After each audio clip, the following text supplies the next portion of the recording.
More information this evening on the serial suer striking all across Northeast Florida, taking legal action against at least 40 businesses. Wanda Moore is a double amputee who is suing small businesses, accusing them of failing to meet federal disability standards, like having handicapped ramps or rails.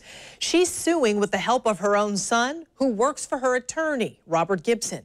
I-Team investigator Lindsay Gardner spoke with a source today who says the trio's goal is not to improve compliance with government disability standards. Instead, Lindsay, it's to force small businesses to pay up. Yeah, Joy, she says these businesses are purposefully being targeted and scoped out.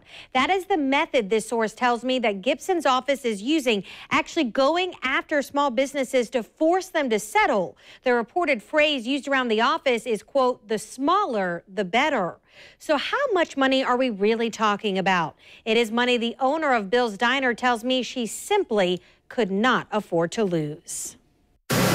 Carol Parrish arrives at her Marietta business at 4 in the morning every day to man the grill at Bill's Diner by herself.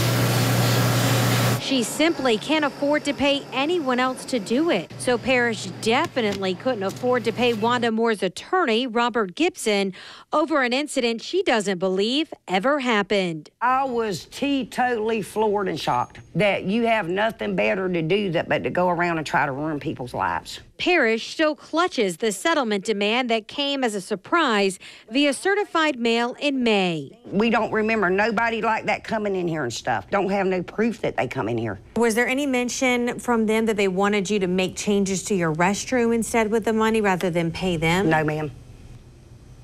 They was not. Parrish says she was unaware her business that passed inspection to open back in 2013 was not ADA compliant. Since then, she's survived 7 strokes. The ordeal with Wanda Moore, though, nearly forced her to close her doors. Well, I have to get an architect for the bathrooms, you know, and none of that's easy. And people don't understand that when you're running a small business, I work, my employees get paid. If I don't get nothing, then I just don't get nothing. Gibson's office wanted $3,000. Instead, she offered them all the money she had to her name, money she received to cremate her sister after she died of cancer. I mean, really, I do. I feel sorry for the woman. I really do. Maybe she's just an angry person. But, you know, it's nobody's fault. It was nobody's fault that my sister died.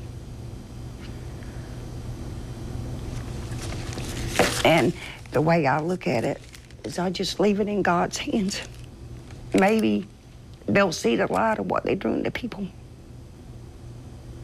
And I hope they do.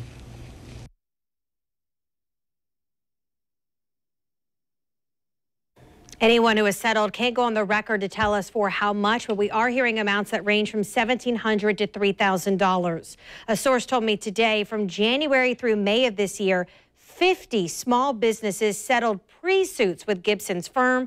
So that could be anywhere from $85,000 to $150,000 in fees his firm has collected. That is not even including the 40 lawsuits filed in federal court, 11 of which have now settled for undisclosed amounts. We did reach out to Robert Gibson for comment today, as we have every day since we've been doing these stories since last week. So far, no one has returned our call. And no indication how much of this money went to Wanda Moore, right? No, she legally cannot receive any money, but her son works for Gibson, and that is a red flag to a lot of people. But under federal law, Wanda Moore is not entitled to the money, but Robert Gibson is getting the money. Lindsay, thank you.